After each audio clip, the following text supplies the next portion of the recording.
ప్రభువైన యేసు క్రీస్తు ప్రశస్త నామంలో మీకు హృదయపూర్వకమైన వందనాలు తెలియపరుస్తున్నాను. ప్రభు మిమ్మల్ని ఆశీర్వదించి దీవించునుగాక. పరమగీతాల గ్రంథం 2వ కీర్తన.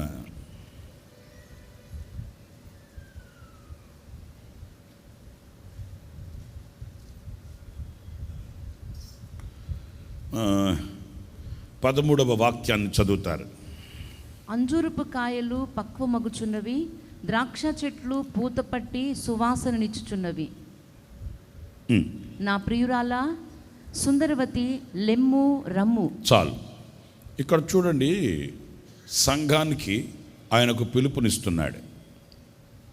ఏంటి ఆ పిలుపు అనంటే అక్కడ గుర్తులు కొన్ని చెప్పి పిలుస్తున్నాడు. అంజురపు కాయలు చెప్పండి పక్వమగుచున్నవి, ద్రాక్ష చెట్లు పూతపట్టి సువాసననిచ్చుచున్నవి. ఇవన్నీ సూచనలు, ప్రభు రాకడ కొరకు సూచనలు. సూర్యాస్తమయం అవుతున్నప్పుడు రాత్రి వేళకి ఎలా సూచన, ప్రభు రాకడ కొరకు ఈ సూచనలు కనిపిస్తున్నాయి. కాలం సంపూర్ణమవుతుంది అని గ్రహించాలి, సమయం సమీపించింది అని గ్రహించాలి. గనుక ఆయన సంఘానికి, ఆయన ప్రియురాలికి, నేను చాలాసార్లు చెప్తుంటాను ప్రసంగాల్లో, సంఘము వేరు, వధువు వేరు. ఈ వ్యత్యాసాన్ని మీరు గుర్తించాలి. సంఘము వేరు, వధువు. సంఘం ఇదిగో నా కంటికి కనబడుతుంది, వధువు నా కంటికి కనిపించట్లే. మరలా చెప్తున్నాను, సంఘం నా కంటికి కనిపిస్తుంది, ఈ సంఘములో దాగి ఉన్న వధువు నాకు కనిపించట్లే. ఎందుకంటే ఈ సంఘంలో ఎంతమంది పవిత్రతను కోరుకొని, పరిశుద్ధతను పునాదిగా వేసుకొని, సంపూర్ణుల మగుటకు సాగిపోతూ, లోకాన్ని విసర్జించి పరలోకపు దర్శనం కలిగి ప్రియునిని చేరుకోవాలన్న సిద్ధపాటుతో ఎంతమంది మీలో ఉన్నారో వారు మాత్రమే వధువు. అంటే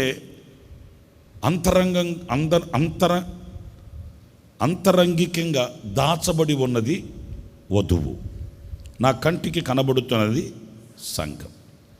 ఈ సంఘంలో వధువు ఎంతమంది అనేది నాకు తెలీదు, ఆయనకి తెలుసు. ఇప్పుడు మనమంతా కూడా, మరి నేనెవరు అనే ప్రశ్నకి మనమంతా కూడా ఆ వధువు సంఘముగా మార్పు చెందాలి. ఒకవేళ ఈరోజే మీరు ఈ ఆరాధనలో పాలు పొంది ఉండొచ్చు, లేక క్రొత్తగా ఒక 2-3 నెలల నుంచి ఇక్కడికి వస్తూ ఉండవచ్చు, లేకపోతే చాలా కాలంగా మీరు ఈ సహవాసానికి చెందిన వాళ్ళై ఉండవచ్చు. ఏది ఏమైనప్పటికీ సీనియారిటీ కాదు కావాల్సింది, మీరు ఎంతకాలం నుంచి వస్తున్నారు అని కాదు, మీరు ఎంత కానుకలు ఇచ్చారు అని కానే కాదు. మీరు నిన్నే దేవుని మందిరానికి వచ్చినా మీలో గనక అపూర్ణత కలిగిన వారైతే, ఆ సంపూర్ణత వైపు మీరు సాగిపోతూ ఈ సంపూర్ణతను కలిగిన వారైతే ఆయన వధువు అనేది మీరు గుర్తించాలి. ఈ వధువు నాకు ఒక హెచ్చరికతో కూడిన పిలుపు ఇక్కడ ఉంది, జాగ్రత్తగా వినాలి. ఏంటి హెచ్చరికతో కూడిన పిలుపు అంటే, ఇలా అంజూరపు కాయలు పక్వమగుచున్నవి, కాలం సంపూర్ణమవుతుంది, ద్రాక్ష చెట్లు పూతపట్టి సువాసననిచ్చుచున్నవి గనుక, కాలం సంపూర్ణమవుతుంది గనుక నా ప్రియురాలా. అంటే ఈ సంఘములో దాగి ఉన్న సంపూర్ణత కలిగిన సహవాసమా, నా ప్రియురాలా లెమ్ము, ప్రియురాలా సుందరవతి. చూసారండి, సుందరవతి అంటే అర్థం ఏంటి? అందము కలిగిన సంఘమా. సంఘం అందం కలిగింది, వధువు అందం కలిగింది, వధువు అలంకరించబడింది, వధువు వేచి చూస్తుంది. ఈ సుందరవతి అయిన ఈ సంఘాన్ని ఆయన పిలుస్తున్నాడు. ఏమని పిలుస్తున్నాడు? రమ్ము అని అనట్లే, లెమ్ము. ఎందుకు వాడాడు?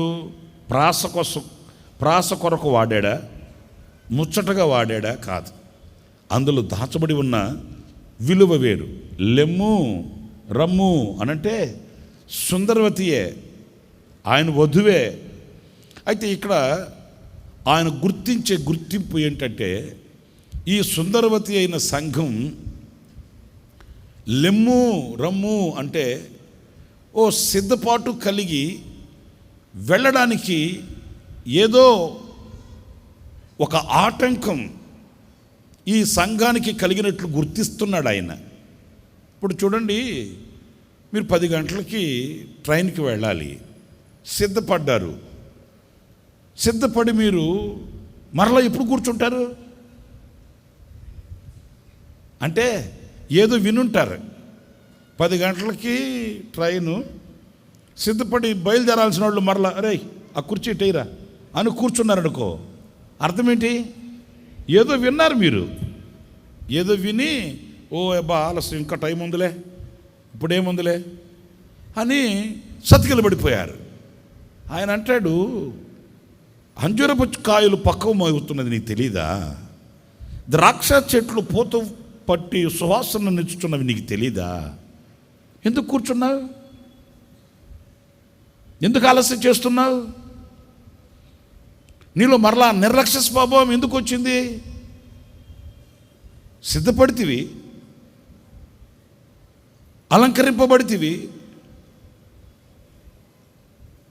సరి చేసుకుంటివి, మరలా మరి లే అన్నాడంటే అర్థం ఏంటి? ఆయన యుద్ధకు వెళ్ళడానికి ఏదో ఆటంకం, మరలా అక్కడ నిలిచిపోయే అనుభవం. మీకు చిన్న మాట చెప్తా, మీరెందుకు వాళ్ళు సీరియస్ అయిపోయారు నా మీద. ఒక పాస్టర్ గారు వాక్యం చెప్పడానికి కోపపడి, ఈ సంఘానికి భయం లేకుండా పోతుంది, సంఘానికి భయం చెప్పాలి, ఆదివారం ఇదిగో ఆశీర్వాదం అదిగో దీవెన అంటే కుదరదు అని ఏమనుకున్నాడు, వీళ్ళకి ప్రభు రాకను గురించి చెప్తే కానీ భయం రాదు వీళ్ళకని మెసేజ్ రాసుకున్నాడంట. ఏం మెసేజ్ అంటే, ఇదిగో నేను త్వరగా వచ్చుచున్నాను అనే వాక్యం చెప్పాలి, త్వరగా వస్తున్నాడు, ఒక్కొక్కడు లేపేస్తాడు వేసేస్తాడు అని చెప్దాం, భయం వస్తుంది వీళ్ళకని చెప్పి పాప ముసలాయన రాసుకున్నాడు. పేపర్లో గుర్తుండదని రాసుకున్నాడు రెఫరెన్స్లు. ఇక ఎప్పుడెప్పుడు అని వాక్యం చెప్పడానికి వచ్చి పేపర్ తీసుకొని బైబిల్ కింద పెట్టుకొని ఫస్ట్ రెఫరెన్స్ చెప్పాడు. తేండి, ఏమనుకుంటున్నారు మీరు? సంఘం అంటే భయం లేకుండా పోయింది మీకు. ప్రకటన గ్రంథం చదవడే అంటే వాళ్ళు చదివితే ఇక 10 నిమిషాలు ఇంట్రడక్షను చంపాడు, ఇక అంతే దుమ్ము రేపాడు. రాడనుకుంటున్నారా? నాటకాలు ఆడుతున్నారు మీరు? ఎందుకు రక్షింపబడ్డారు? ఎక్కడి నుంచి మీరు పిలువబడ్డారు?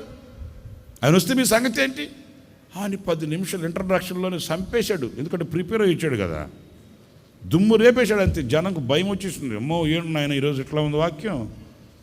ముందేమో అదిగో ఆశీర్వాదం ఇదిగో ఆశీర్వాదం, నీ గంప నీ పిండి పిసుకు తొట్టే, నువ్వు లోనికి వచ్చినప్పుడు బయటకు వెళ్ళినప్పుడు దీవెన ఆశీర్వాదం అన్నాడు. ఈ వారం ఏంటి బాబోయ్ అనుకుని అందరూ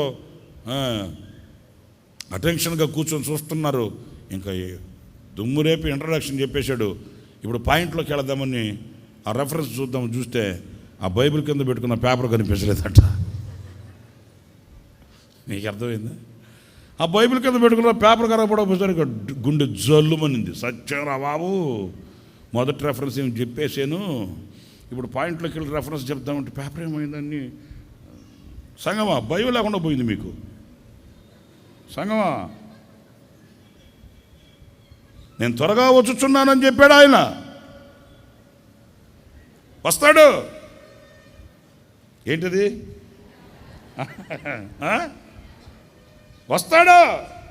వస్తానన్నాడు రాకపోవడు. వస్తాడు. ఈ జనానికి ఏమర్థం కాల. వస్తానంటాడు, వెనక్కి తిరిగి చూస్తాడు ఏంట్రా, వస్తానంటాడు తొంగి చూస్తున్నాడు ఏంట్రా అనుకుంటే వస్తాడు. రాకుండా మాంతాడండి, చెప్పాడుగా వస్తానండి. గుండె జల్లుబంది, చెమట్లు పట్టిపోతున్నాయి. ఇప్పుడు 2 రెఫరెన్స్ ఏం చెప్పాలేంటి అని ఏం చేయాలి అర్థం కాక అటు ఇటు చూస్తే దొరకపోయేసరికి వస్తాడమ్మా, వస్తాడు, ఎన్నిసార్లు చెప్పాలి మీకు, వస్తాడా అని ముందు చూడబోతే ఆ టేబుల్కేమో ఒక కాలు ఇరిగిపోతే సపోర్ట్ పెట్టున్నారంటే వీళ్ళు. ఆయనకేం తెలుసు పాపం. ఆ ముందేమైనా పేపర్ పడిందేమోనని ముందు కొంగదామన్నట్టు దాని మీద ఆనుకున్నాడు. ఆ టేబుల్ జర్రని జారి ఆ ముందున్న ముసలమ్మ మీద పడిందంట. ఇక టేబుల్ ఆమె మీద పడడం, ఆ టేబుల్ మీద ఈయన పడడం క్షణంలో జరిగిపోయింది. వెంటనే తేరుకొని లేచి అమ్మ ఆయన అంటే టేబుల్ లేపేశారు. ఎటైనా సేవకుడు కదా, పాస్టర్ గారు కదా అని ఆమెతమ్మ ముసలమ్మతో అన్నాడటమ్మా, ఏమనుకోబోకమ్మా నాకు తెలియదు ఇట్లా అని చూడలేదు నేనంటే, ఆమె పాపం సర్దుకొని కూర్చుంటాను. నీ తప్పేమి లేదులే నాయన, 15 నిమిషాల నుంచి చెప్తానే ఉన్నావు కదా, త్వరగా వచ్చుచున్నాను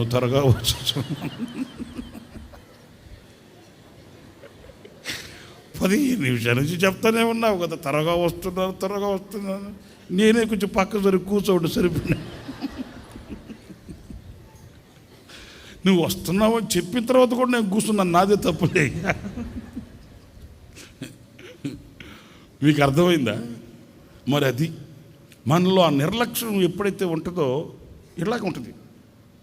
మనకేంటి, వస్తాడులే, సంఘమే అలంకరింపబడిందే, సుందరవతియే, ఆయన వధువే. కానీ ఆ నిర్లక్ష్యంతో నిలిచిపోయిన అనుభవం, లేక సతికిలబడి కూర్చున్న అనుభవం. ఇప్పుడు ప్రియుడు ప్రియురాలకి ఇస్తున్న ఒక పిలుపు ఏంటంటే, నీవు అక్కడి నుంచి లేవాలి. స్తోత్రం కలుగును గాక. సిద్ధపడిన నీవు కూర్చోకూడదు, అలంకరింపబడిన నీవు కూర్చోకూడదు, ఆయుత్తపడిన నీవు కూర్చోకూడదు. అక్కడి నుంచి నీవు లేవాలి, లేచి నా యొద్దకు రావాలి. లేవాలి, చెప్పండి, లేవాలి, రావాలి. ఎందుకు కూర్చొని ఉన్నావు నువ్వు అక్కడ? నీ విశ్వాస జీవితాన్ని ఎందుకు ఆపుకున్నావు? నీ విశ్వాస జీవితంలో నీ యాత్రను ఎందుకు నిలుపుకున్నావు? నీ విశ్వాస యాత్రలో నువ్వు సతికిలబడడానికి గల కారణాలేంటి? ఏ విషయాలు నిన్ను ఆపివేసే? ఏ మాటలు నిన్ను కూర్చుండబెట్టే? ఏ సందేశం నీ విశ్వాస జీవితాన్ని దోచుకుపోయింది? ఏ కల్పిత బోధలు, ఏ కలుషితమైన బోధలు నీ విశ్వాస జీవితంలో నిన్ను చల్లార్చేసేయి? నువ్వు వధువు కదా, నువ్వు నా ప్రియ భార్యవు కదా, నువ్వు అలంకరింపబడిన దానవు కదా, నువ్వు లోకంలో నుంచి ఏర్పరచబడి శుద్ధీకరించబడిన దానవు కదా. నీ హృదిని నా కొరకై పదిలపరిచి నా కొరకై వేచి చూస్తున్న నీలో ఈ అలక్ష్యం, ఈ ఆలస్యం, ఈ నిర్లక్ష్యం, మనకు చాలా నిర్లక్ష్యం అండి. అది చాలా ప్రమాదం కూడా. ఈ నిర్లక్ష్యం మనలో ఎందుకు వచ్చింది అని అడిగితే దానికి సమాధానం ఏమైనా మనం చెప్పచ్చు. అయ్యా నాకు అది వచ్చింది, ఇది వచ్చింది, అవి కాదు కారణం. నీవు అక్కడి నుంచి లేవాలి. హల్లెలూయా. అందుకే కీర్తనలో కూడా మీరు చదువుతారు కదా, అపహాస్యకులు కూర్చుండు చోటున కూర్చోవద్దు. హాస్యం తప్పు కాదు, పరిహాసం ఉందే. నవ్వుకోవడం, సంతోషించడం తప్పు కాదు.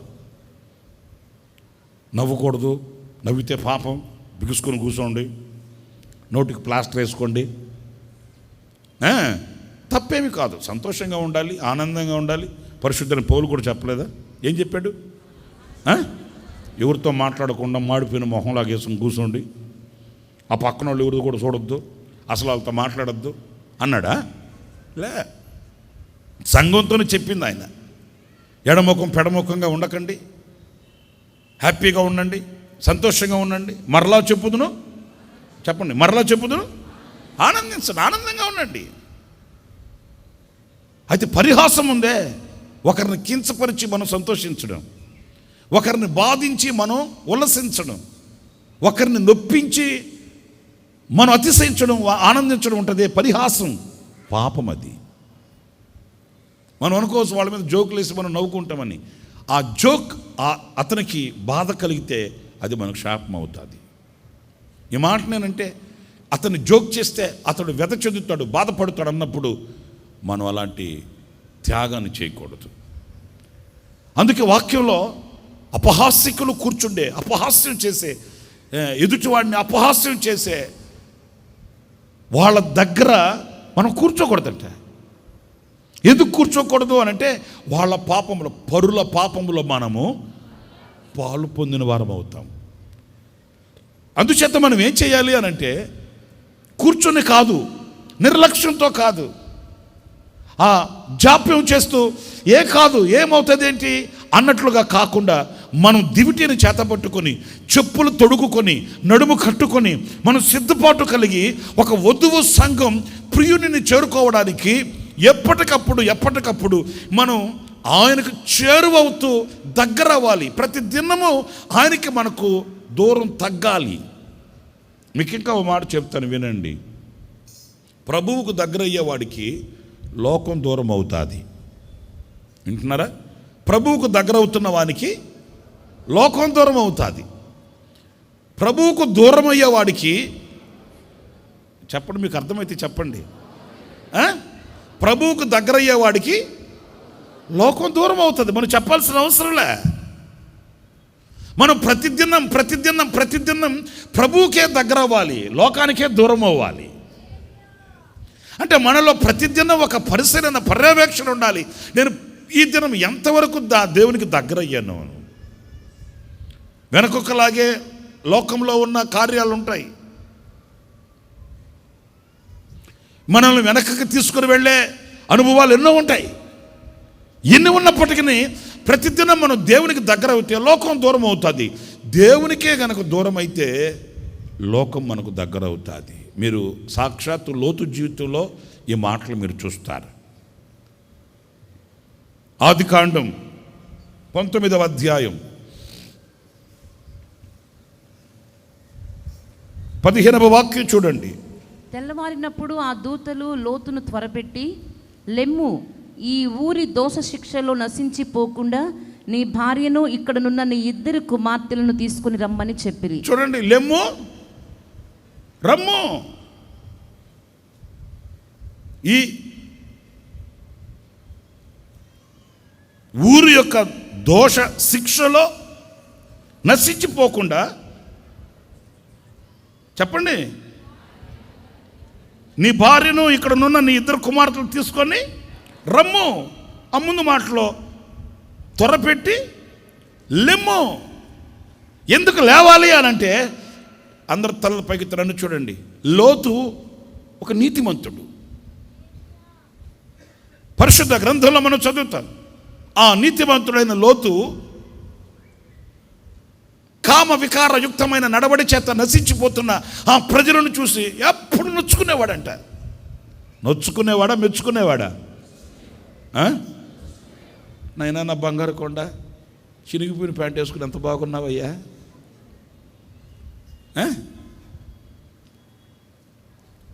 సరిపోకపోతే ఇంకొంచెం చించుకోనైనా అని మెచ్చుకునేవాడు కాదు. నాయనా నా బంగారు కొండ, ఇంట్లోంచి బయటికి వెళ్ళి 4 గొడవలు నెత్తి మీద పెట్టుకొచ్చేవా నాయనా? గొడవలు పడడం కాదు నాయనా, ఒక్కొక్కడు బుర్ర పగలగొట్టు రావాలయ్యా. ఉంటారండి, ఇట్లాంటి వాళ్ళు కూడా ఉంటారు. నేను చెప్పింది నీ వాస్తవం.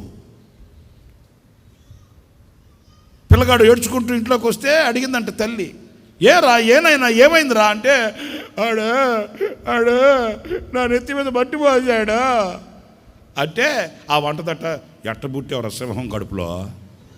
ఆమె ఎవరంట? మనిషి కాదా? ఆమె చెబుతుంది నేను మనిషిని కాదని. ఆ వంటదట ఎట్ట బుట్టేవరా సింహం కడుపులో. ఆడు మట్టి పోస్తే ఏడుచుకుంటూ వస్తావు చేతగానోడా. అక్కడక్కడ నీకు అర్రాయి దొరకలేదంటరా, అక్కడక్కడ నీకు అంత అర్రాయి దొరకలా, ఇటుకరాయి దొరకలేదా? మట్టి పోసాడు ఏడుచుకుంటావు చేతగానోడా, సింహం కడుపులో ఎట్ట పుట్టావరా. అక్కడ అర్రాయి ఒకటి దొరికితే వాడు బుర్ర పగలు కొట్టి మెదడు చూసి రావాలరా. చూసారండి? అప్పుడు వాడు అనుకుంటాడు, ఓకే నోట్ దిస్ పాయింట్, ఇంకెవడన్నా మట్టి మీద నెత్తి మీద పోస్తే మనం ఏడుచుకుంటూ రాకూడదు. ఏం చూసి రావాలి? లోతు అలాంటోడు కాదు. కామ వికారయుక్తమైన నడవడి చేత దౌర్భాగ్యమైన జీవితాన్ని జీవించుచున్న వాళ్ళని చూసి ప్రతిదినం నొచ్చుకునేవాడంట. అయితే ఒక్కటి, నొచ్చుకునేవాడే, భక్తి కలిగిన వాడే, ప్రార్థన చేసేవాడే, భక్తి తెలిసిన వాడే, కానీ తానున్న స్థితిలో నుంచి దేవునికి దగ్గరైన వాడు కాదు. అందుకే సుందరవతి, లెమ్ము, రమ్ము. నువ్వు భక్తి కలిగిన దానవే, భక్తి కలిగిన వాడవే, నీతి కలిగిన వాడవే, నొచ్చుకునేవాడవే, మెచ్చుకునేవాడవే కాదు. లోకము స్థితి నీకు తెలుసు, లోకముల పరిస్థితి నీకు తెలుసు, లోకంలో ఉన్న పీడ నీకు తెలుసు, లోకంలో ఉన్న చీడ నీకు తెలుసు, లోకంలో ఉన్న మలినం నీకు తెలుసు, మనుషుల్లో ఉన్న మనసు నీకు తెలుసు. కానీ నువ్వు దేవునికి దగ్గర అవ్వట్లే. అన్నీ తెలిసి నువ్వు కూర్చుని ఉన్నావు ఎందుకు? అన్నీ తెలిసి నువ్వు సతికిల్లబడ్డావు ఎందుకు? అన్నీ తెలిసి నువ్వు కుప్పకూలిపోయావు ఎందుకు? నీకు దేవునికి ఉన్న ఎడము తగ్గేది ఎప్పుడు? నువ్వు దేవునికి దగ్గర అయితే నీకు లోకం దూరం అవుతుంది. నువ్వు ఎవరున్నారని ఏముందని ఇక్కడ కూర్చొని ఉన్నావు. లే, ఆ మాట చదవమ్మా. దేవదూతలు లోతుతో తడువు చేస్తుంటే ఏమన్నారు? అతడు తడువు చేసెను. అప్పుడు అతని మీద యెహోవా కనికరపడుట వలన ఆ మనుషులు అతని చేతిని, అతని భార్య చేతిని, అతని ఇద్దరి కుమార్తెల చేతులను పట్టుకొని వెలుపలికి తీసుకొని వచ్చి ఆ ఊరు బయట నుంచిరి. ఆ దూతల వారిని వెలుపలికి తీసుకొని వచ్చిన తరువాత ఆయన, నీ ప్రాణమును దక్కించుకున్నట్లు పారిపొమ్ము, నీవు వెనక చూడకము. నాకు కావాల్సింది అది కాదు. ఇక్కడ నీకు ఎవరున్నారు అనందా?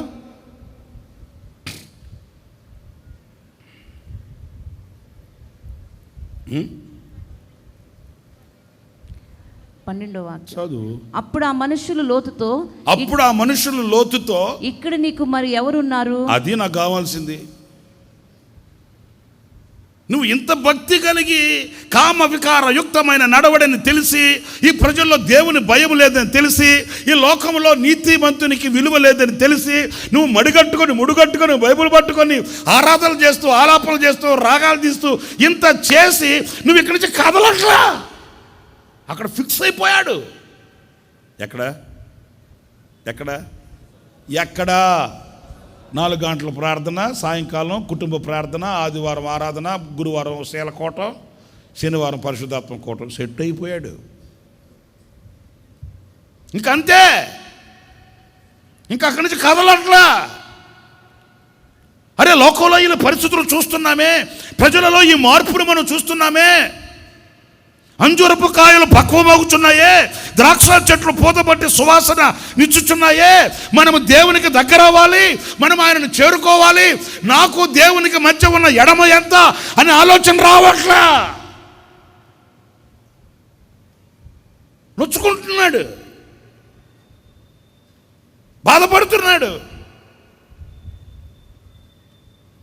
దేవదూతలు చేతులు పట్టుకొని ఇక్కడ నీకు ఎవరున్నారని ఫిక్స్ అయిపోయావయ్యా. ఇక్కడ ఎవరున్నారని ఉండిపోయావు. ఇక్కడ ఏంటి నీ తడువుకి, ఏంటి నీ అలక్ష్యానికి, నీ నిర్లక్ష్యానికి కారణం ఏంటి?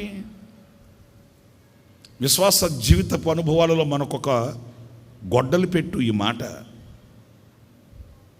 ఎవరో మనకున్నారని దేవునికి దూరం అయిపోతుంటాం. ఎవరో మనకున్నారని దేవునికి మనకు మధ్య ఉన్న ఆ సంబంధాన్ని, అనుబంధాన్ని గుర్తించలేకపోతుంటాము. అందుకే దేవుని వాక్యం, నా ప్రియురాలా, సుందరవతి, సిద్ధపడిన దానా, అలంకరింపబడిన దానా, నా కొరకై హృదయాన్ని పదిలపరుచుకొనిన దానా, ఎందుకు నీవు కూర్చున్నావు? ఎందుకు నీవు నిర్లక్ష్యం చూపిస్తున్నావు? లే, ఈ ఊరి మీదకి వచ్చే దోష శిక్షలో నశించిపోకుండా, ఈ లోకం మీదకు వచ్చే ఉగ్రతలో నీవు నశించిపోకుండా, ఈ లోకం మీదకు వచ్చే ఉగ్రతలో నీవు కూడా ఉండకుండా లేచి నీ భార్యను తీసుకుని, నీ 2 కుమార్తెలు తీసుకొని రమ్ము, రా, బయటికి రా. హల్లెలూయా, హల్లెలూయా. మరి ఎందుకు ఈ లోతులో ఈ నిర్లక్ష్య స్వభావం కలిగింది? నీతిమంతుడై ఉండి ఎందుకు? నేను ఒక మాట మిమ్మల్ని అడుగునా, అసలు దేవదూతలను ఇంటికి తీసుకుని వెళ్ళింది ఎవరు? లోతు భార్య, లోతు కుమార్తెలా? మీరు చెప్పండి. పోనీ ఎవరు పిలవకుండానే దేవదూతలు వెళ్ళారా? అయ్యా లోతు గారు మీరేనా? మీ ఇంటికే వచ్చాం మేము, ఈ రాత్రి మీ ఇంట్లో ఉంటాం, మీతో చాలా విషయాలు మాట్లాడాలి, 10 ఇంటికి వెళ్దాం పద అని దేవదూతలు వచ్చారా? మేము రామస్వామి ఉంటే ఇక్కడే ఉంటాం, నడివీధిలో ఉంటాం, మేము అడుగు కూడా పెట్టం, నీ కొంపలు అంటే దండ దశకాలు పెట్టి బతిమలాడి తీసుకెళ్ళాడా లేదా? మరి లోతు ఒక మాట చెప్తాను వినండి. ఆయనే తీసుకుని వెళ్ళాడు కదా, మరి ఆయనే ఇష్టపడి తీసుకెళ్ళినప్పుడు వాళ్ళు చెప్పే మాట ఎందుకు వినట్లేదు? ఏంటంటే ఆయనే కదా మీ దాసుని కటాక్షం మా మీద ఉండునుగాక, మీ కటాక్షం మీ దాసుని మీద ఉండునుగాక, మీరు దాటిపోవద్దు, కొంచెం ఆహారం చేస్తాను పుచ్చుకొని బతిమాలి తీసుకెళ్తివి. మరి వాళ్ళు చెప్పే మాట ఎందుకు నువ్వు? నిన్నెవరు బలవంతం చేయాల? నీకై నీవే కదా వచ్చింది. నిన్నెవరు బలవంతం చేయాల? నీకై నీవే కదా బాప్తిస్మం తీసుకుంది. నిన్నెవరు బలవంతం చేయాల? నీకై నీవే కదా ఆత్మ సంబంధమైన సహవాసం ఎక్కడ ఇక్కడికి వచ్చింది. నిన్ను బలవంతం చేసింది ఎవరు? ఇష్టపూర్వకంగానే వచ్చావు కదా, ఇష్టపూర్వకంగానే మారావు కదా, ఇష్టపూర్వకంగానే సిద్ధపడ్డావు కదా. మరి దేవునికి నీకున్న ఆ దూరం ఎందుకు తగ్గట్లేదు? దేవునికి నీవెందుకు సమీపస్తుడు కావట్లేదు? దేవునికి నీవెందుకు చేరువ కావట్లేదు? ఆయనకి నీకు మధ్య ఉన్న దూరం ఎందుకు ఇంకను అలాగే నిలిచిపోతుంది?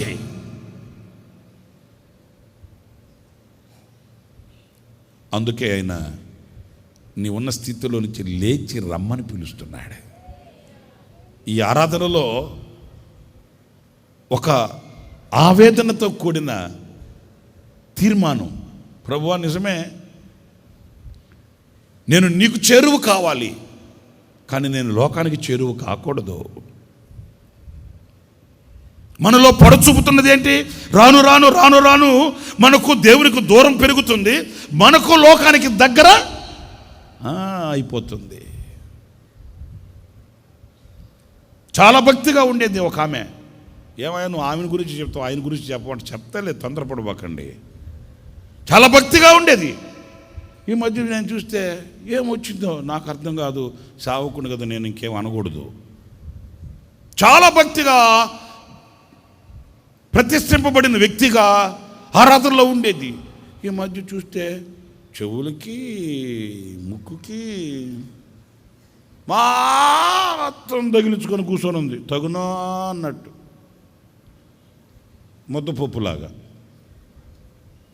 నేను చూసి అవాక్కయ్యా. ఒరే, ఈ మహత్తర విశ్వాసే కదా, బాప్తిసం పొందిన వ్యక్తే కదా, ఆత్మలో హర్షించిన వ్యక్తే కదా, సంఘంలో ఒక సభ్యురాలుగా ఉన్న వ్యక్తే కదా. ఈ మార్పు ఎందుకు పొడచూపింది? ఒకనాడు ఉన్న స్థితిని ఈరోజు ఎందుకు పోగొట్టుకుంది? ఏమి పోగొట్టుకోవడానికి ఏమి కారణమయ్యాయో మనకు తెలియదు. మనకేం తెలుసు? మనిషి మనసు మనకు తెలుసా? మనిషి హృదయం మనకు తెలుసా? ఆమెలో ఆ మార్పు ఎందుకు వచ్చింది? దేవునికి ఆమెకు దూరం ఎందుకు పెరిగింది? లోకానికి ఆమె ఎందుకు దగ్గర అయింది? అవిశ్వాసి కాదు కదా, విశ్వాసే కదా. మరి ఇలాంటి ఆ క్షీణ స్థితికి ఎందుకు దిగజారిపోవలసి వచ్చింది అనేది ఆమెకు జరిగిందని కాదు, మనలో కూడా మనం పరీక్షించుకోవాలి. Praise the Lord. Hallelujah, hallelujah. ఆ పరిశీలన మనకు లేకపోతే దుఃఖం మనకు దూరం కాదు. జాగ్రత్తగా వినండి. ఆ పరిశీలన మనలో లేకపోతే కన్నీళ్ళు మనకు దూరం కావు. చిన్న పట్టణం హాయి. ఏంటది? అందరు చెప్పండి. హాయి. ఎంత పట్టణం? చిన్నది. అసలు లెక్క కూడా చేయలేదు ఇశ్రాయేలీయులు.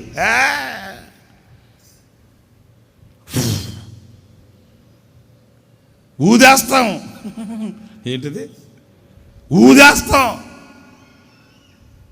అన్నారు. చూడండి ఆ అనుభవం ఎంత పాఠం నేర్పిస్తుందో. దానికోసం ప్రయాసపడేది ఏంటి?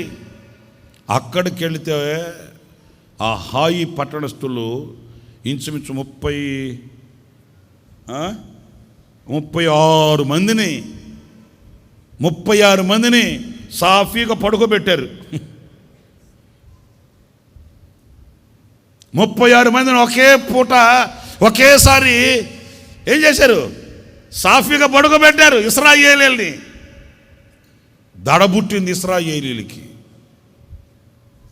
ఇదేంటిది? ఈ పట్టణం పరిస్థితి ఏంటి? దీని ఉనికి ఏంటి? దీని సామర్థ్యత ఏంటి? మనలో 36 మందిని చంపి పడేసింది. అని కంగారు పుట్టిపోయింది. యెహోషువ వెంటనే బట్టలు చింపుకొని ఏడుస్తూ నేల మీద ముఖం పెట్టుకొని ప్రభు సన్నిధిలో అంగలార్చాడంట. ప్రభువా ఈ అవమానం మేము తట్టుకోలేము నాయన, ఈ అవమానం. ఎందుకంటే మన తెలుగులో సామెత ఒకటి ఉంటుంది, ఇంత బతికింటే వెనకాల తెచ్చాడు ఏంటి అంటారు. ఎర్ర సముద్రాన్ని పాయలు చేశావు, యోర్దాను పాయలు చేశావు, ఆకాశం నుంచి ఆహారం ఇచ్చావు, బండను కొట్టి నీళ్ళు ఇచ్చావు. ఇన్ని అద్భుతాలు చేసి ఇంత బ్రతుకు మేము బ్రతికి ఈ రోజున ఈ హాయి చేతిలో ఓడిపోయి ఇలా మేము ప్రాణాలు పోగొట్టుకున్నామంటే ఇంతకంటే అవమానం ఇంకొకటి ఉంటుందా? నేలను మోపి ఏడుస్తున్నప్పుడు చూడండి, దేవుడు ఒకటే అన్నాడు, యెహోషువా లెమ్ము, నీవేళ ముఖము నేల మోపి ఉన్నావు. జరిగింది ఇలా జరిగిందని ముఖం నేల మోపి ఏడవడం కాదు, కన్నీళ్ళు పెట్టి అధైర్యపడిపోవడం కాదు. అవమానం వచ్చింది, శ్రమలు వచ్చాయి, కష్టాలు వచ్చాయి, నిందలు వచ్చాయి, లేకపోతే మరొకటి వచ్చిందని కృంగిపోవడం కాదు. ఎందుకు? ఇప్పుడు నీ పరిస్థితి ఏంటో తెలుసా? నీవు ఎక్కడైతే ఓడిపోయావో అక్కడే విజయాన్ని చూడడానికి నీవు బలాన్ని పొందుకోవాలి. స్తోత్ర, హల్లెలూయా, హల్లెలూయా. ఎక్కడైతే నీకు అవమానం కలిగింది అనుకుంటున్నావో, ఎక్కడైతే ఓటమి కలిగింది అనుకుంటున్నావో అక్కడ మరలా నువ్వు తలెత్తేటట్లుగా, సాక్షిగా బ్రతికేటట్లుగా, విజయం నీకు అనుగ్రహింపబడేటట్లు ఆ మలినమైన దానిని విడిచిపెట్టి శక్తిని పొందుకో, బలాన్ని పొందుకో. చదవండి ఆ మాటని, యెహోషువ గ్రంథం 7వ అధ్యాయం 5వ వాక్యం దగ్గర నుంచి. అప్పుడు హాయి వారు వారిలో 36 మనుషులను హతము చేసిరి, మరియు తమ గవిని యొద్ద నుండి షేబారీము వరకు వారిని తరిమి మోరాదులో వారిని హతము చేసిరి. కాబట్టి జనుల గుండెలు కరిగి నీరైపోయాయి, అయిపోతాయి. కొన్ని పరిస్థితులు కరిగి నీరైపోతాయి. గుండెలో ఏ ముక్కత పాడకపోతే బాగా పాడచ్చుగా. గుండెలు ఏమయ్యాయంట చెప్పండి? కరిగి నీరైపోయాయి, గుండెలు చెదిరిపోయాయి. గుండెలు కరిగి నీరై చెదిరిపోయాయి. అనుభవాలు, పరిస్థితులు వస్తాయి. వింటున్నారా? నువ్వు ఊహించని పరిణామాలు పొడచూపుతాయి. నువ్వు తలంచని కార్యక్రమాలు నీ ఎదుటిగా వస్తాయి. నువ్వు కలలో కూడా తలంచనివి ఒకవేళ నీ ముంగిట నీ ఎదుట నిలుస్తాయి. అయితే నువ్వు కృంగిపోవడం కాదు, లేచి బలాన్ని పొందుకో, లేచి శక్తిని పొందుకో. పక్షిరాజు యవనము వలె మరలా యవనాన్ని ధరించుకో.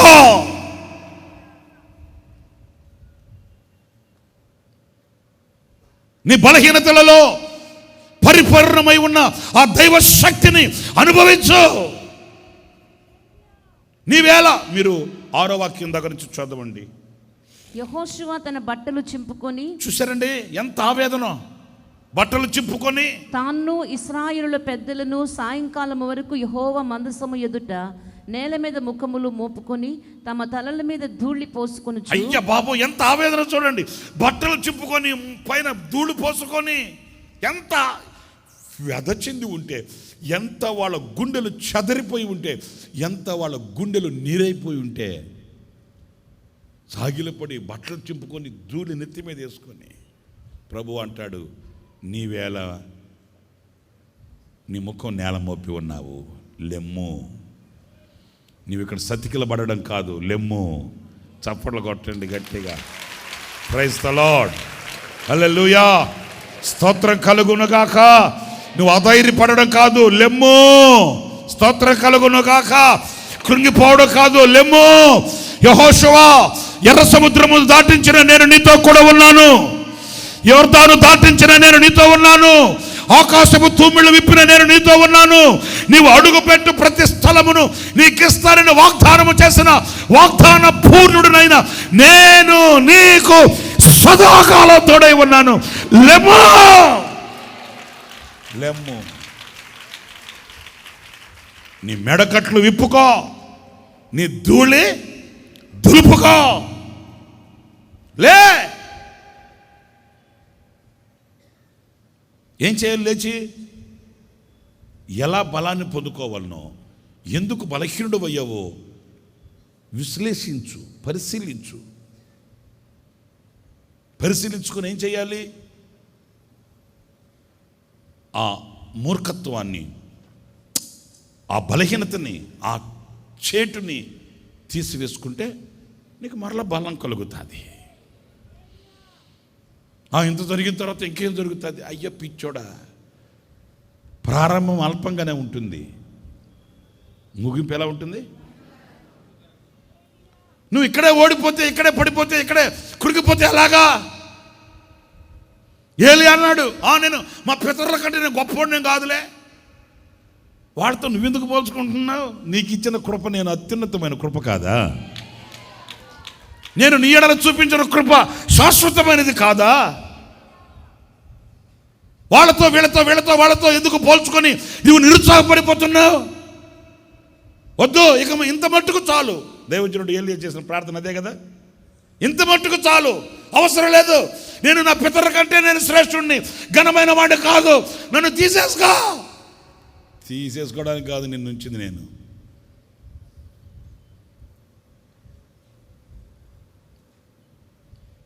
నిన్ను నీవు గనక విశ్లేషించుకుంటే, నిన్ను నువ్వు గనక పరిశీలించుకుంటే, నీకు ఇవ్వవలసిన నూతనమైన కృప నా దేవుడు నీకు ఇస్తాడు, నూతనమైన బలమును నీకు ఇస్తాడు, నూతనమైన శక్తితో నిన్ను. ఒక మాట చెప్పనా, ఏ హాయి వీళ్ళ మీద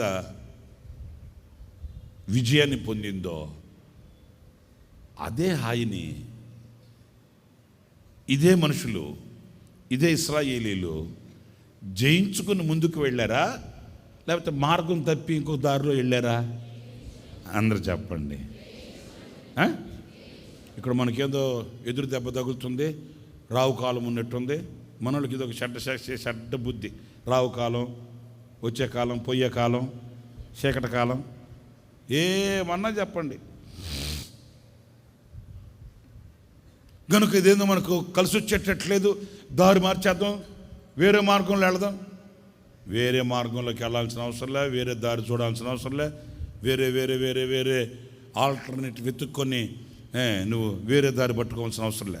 నువ్వు వెళ్ళవలసిన దారిలోనే వెళ్ళాలి. ఆమేన్, హల్లెలూయా. నీవు దేవుడు నిర్ణయించిన మార్గంలోనే నిలవాలి, నీ కొరకు ప్రతిష్ఠించబడిన పవిత్రమైన మార్గంలోనే వెళ్ళాలి. మరి నాకు అక్కడ అవమానం కలిగింది కాగా, అవమానం వచ్చేసింది కదా అక్కడంటే, అవమానం కలిగిన చోటే అభిమానాన్ని కురిపిస్తాను నీ కొరకు. ఆమేన్. నీవు నవ్వులు పాలైన చోటే నివ్వెర్రపోయేటట్లు చేస్తా, అవమానించబడిన చోటే అభిమానం కురిసేటట్లు చేస్తాను, నీవు ఓడిన చోటే విజయాన్ని నీకు ఇస్తాను వెళ్ళమన్నాడు. అదే హాయిని జయించి తల ఎత్తుకొని వెళ్ళారంతే. కృంగిపోయి తలదించుకొని ఉండకూడదు, లేవాలి. స్తోత్ర. వాక్యం మనం చదువుతాం కదా, శత్రువా అతిశయించవద్దు, నేను మరలా లేస్తాను.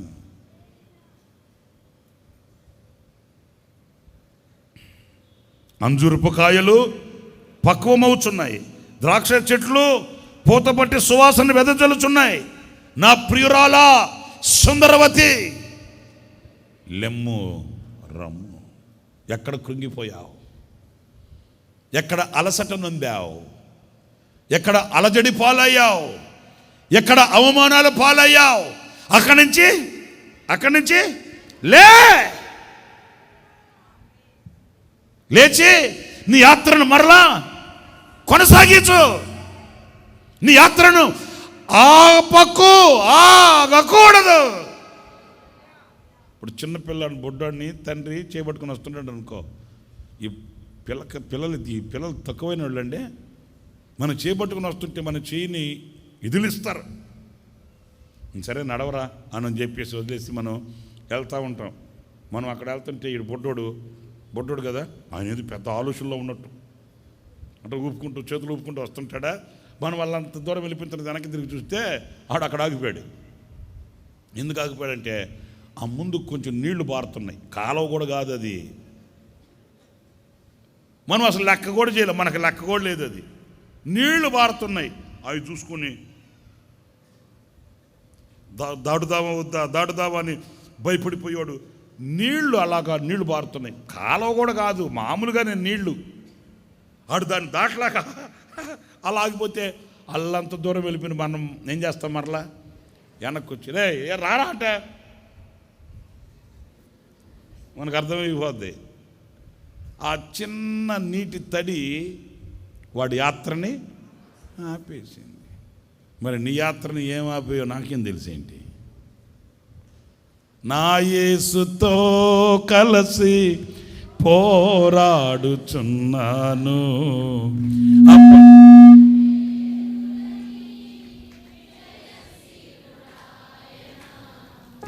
నా యేసుతో కలిసి పోరాడుచున్నాను. అపజయమే ఎరుగని జయశీలుడాయన. నా యేసు కొరకే సమర్పించుకున్నాను. నా యేసు కొరకే సమర్పించుకున్నాను. ఆగిపోను నేను, సాగిపోవచ్చున్నాను. ఆగిపోను నేను, సాగిపోవచ్చున్నాను. పోరాటం, ఆత్మీయ పోరాటం, చివరి శ్వాస వరకు ఈ పోరాటం ఆగదు. సాగిపోవచ్చున్నాను సిలువను మోసుకొని నా గమ్య స్థానానికి.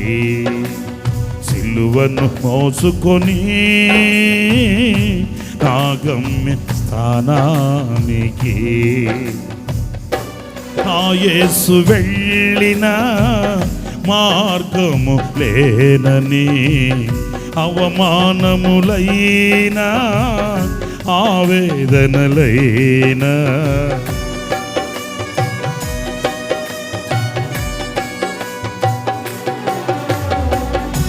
నా యేసు వెళ్ళిన మార్గము లేనని, అవమానములైనా ఆవేదనలైనా, నా యేసు కృప నుండి దూరపరచలేవని, నా యేసు కృప నుండి దూరపరచలేవని. ఆగిపోను నేను, సాగిపోతున్నాను. ఆగిపోను నేను, సాగిపోతున్నాను. పోరాటం, ఆత్మీయ పోరాటం, చివరి శ్వాస వరకు ఈ పోరాటం ఆగదు. సాగిపోవచ్చున్నాను సిలువను మోసుకొని. యేసయ్యా, యేసయ్యా, యేసయ్యా, యేసయ్యా, యేసయ్యా, యేసయ్యా, యేసయ్యా,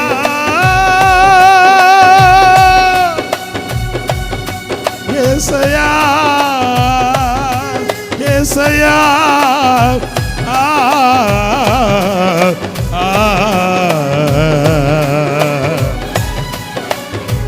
నీ తోడు నాకుండగా ఒంటరిని కానడు, ఒంటరిని కానడు. యేసయ్యా, నా యేసయ్యా, యేసయ్యా, నా యేసయ్యా, యేసయ్యా, యేసయ్యా, యేసయ్యా, యేసయ్యా, యేసయ్యా, యేసయ్యా యేసయ్యా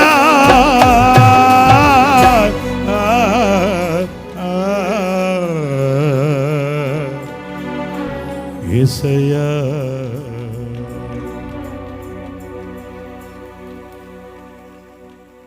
ఆత్మీయ పోరాటపు ఈ పటిమలో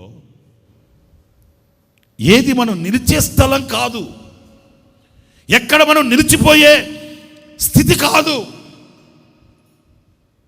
ఎక్కడ ఓటమి కలిగిందో దానిని విశ్లేషించి దానిని పరిశీలించి, ఇప్పుడు జాలరు చూడండి, చేపలు పట్టే జాలరు చూడండి, వేటకు వెళ్ళేటప్పుడు వేట నుంచి వచ్చినప్పుడు ఏం చేస్తాడు? వల ముందేసుకొని వలని ఎంత పరిశీలనగా చూసుకుంటాడో. ఎందుకని? ఎక్కడైనా ఒక బెజ్జం ఉందనుకో అతని ప్రయాస అంతా వ్యర్థమైపోద్ది. ఎక్కడైనా అతనికి తెలియని ఒక డ్యామేజ్ ఉందనుకో అతను ఎంత ప్రార్థించినా ఎంత భక్తి చేసినా ప్రతిఫలం ఉండదు. అందుకే వల ముందు వేసుకుంటాడు, పరిశీలనగా ప్రతి అంగుళాన్ని పరిశీలనగా పరీక్షించి చూసుకుంటాడు. ఆ విశ్లేషణ నేను నా దేవునికి, నా ప్రియునికి సన్నిహితుడిని అవుతున్నానా, లేకపోతే నాకు నా దేవునికి, నా ప్రియునికి దూరం అయిపోతుందా? ఎక్కడ నిలిచావు?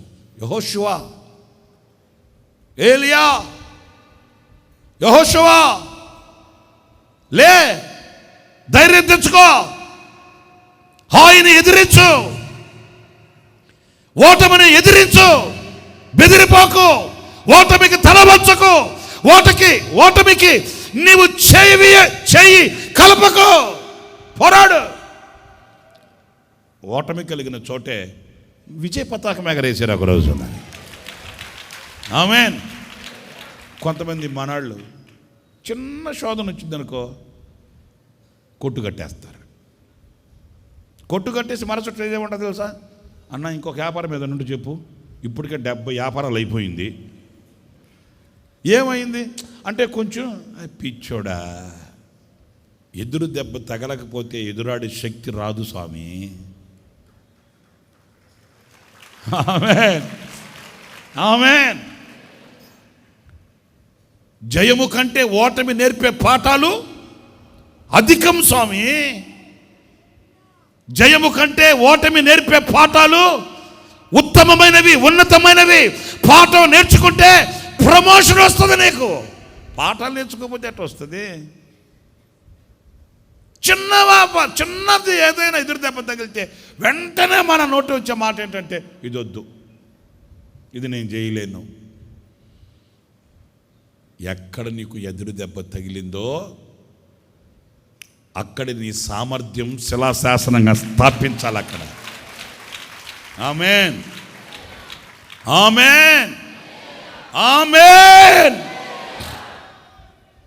ఒక రోజున నా దేవుడు నీ చేతికిచ్చే ఆ పతాకం ప్రపంచం చూస్తుంది. ఒక రోజున నా దేవుడు నిన్ను ఎక్కించిన ఆ శిఖరాన ప్రపంచపు నేత్రాలు నిన్ను చూస్తాయి. ఎప్పుడు కూడా మనం అధైర్యపడిపోకూడదు, నేల మోపి కృంగిపోకూడదు. లేవాలి, అక్కడే లేవాలి. ఆకు రాలిన చోటే చిగురాకు మొలవాలి.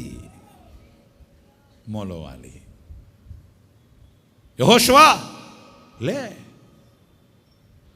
లోతు లే.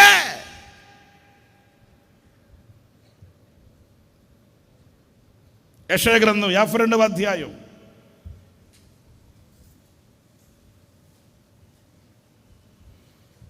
మొదటి వాక్యం. సియోను లెమ్ము లెమ్ము. ఎవరంటండి? ప్రతిష్ఠించబడిన జనమా. సియోను అంటే ప్రతిష్ఠించబడిన జనం.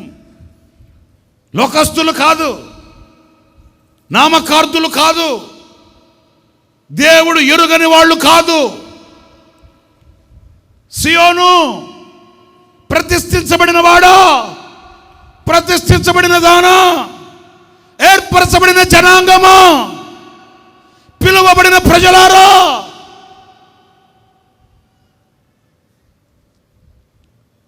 కదలని పర్వతమా, జియోన్, కదలని పర్వతమా, నువ్వెందుకు కూర్చున్నావు? మనకు ఆశ్చర్యం కలుగుతుందండి. ఇలాంటి పర్వతాలకి కూడా, ఇలాంటి ఏర్పరచబడిన వారికి కూడా ఇలాంటి అనుభవాలు తటస్థిస్తాయా అంటే తటస్థిస్తాయి. మీరు నోట్ చేసుకోండి, మీ మనసులో ఒక మాట చెప్తా. ఎంత భక్తి కలిగిన వీరుడికైనా, ఎంత పరిశుద్ధునికైనా ఒక మబ్బు దినం ఉంటుంది. ఎంతటి విశ్వాస వీరుడికైనా ఒక మబ్బు దినం ఉంటుంది. ఆ మబ్బు దినమందు నీవు ప్రకాశించాలి. ఏ అడ్డు లేనప్పుడు, ఏ ఆటంకం లేనప్పుడు అందరూ ప్రకాశిస్తారు. అందరూ చప్పట్లు కొడితే వీళ్ళు అటు కొడతారు. ఏది ఏ ఆటంకం లేనప్పుడు, ఏ అడ్డు లేనప్పుడు. కానీ మేఘం నీకు అడ్డొచ్చినప్పుడే నువ్వు ప్రకాశించాలి. మేఘాన్ని చీల్చుకొని నీ ప్రకాశం బయటకు రావాలి. ఆమేన్, హల్లెలూయా. అన్ని సౌకర్యాలుంటే, అన్ని సదుపాయాలుంటే చర్చికి రావడం ఏముంది? కారులో ఎక్కి ఏసీ వేసుకొని మేకప్ దక్కకుండా లాకప్కి వచ్చినట్టు రావు. ఆటంకాలు వచ్చినప్పుడే అధిగమించిన దేవుని సన్నిధిలో నీ ముఖం కనబడాలి.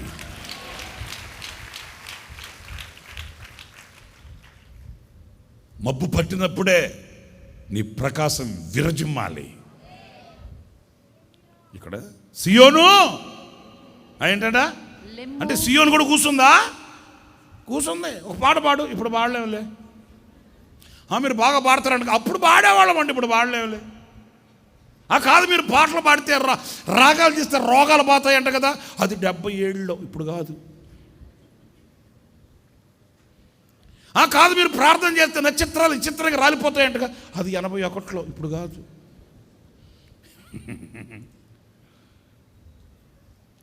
మీరు పాటలు పాడుతుంటే ప్రజలంతా తన్మయమైపోయేవారంట కదా. ఇప్పుడు కాదు, అది వన్స్ అపాన్ ఎ టైం. మరి ఇప్పుడేంటి? No voice, no noise, I am alone. Happy చూడ. మీ సితార్లే, మా సితార్లు ఇప్పుడు తెచ్చుకోవాలా? ఎక్కడ పెట్టారు? నిర్వంచి చెట్లకు తగిలిచ్చాం. అక్కడికి ఎందుకు వెళ్ళారు? ఇంకేమి సీతారులే, ఇంకేమి సీతారా, ఇంకేం పాటలు, ఇంకేం.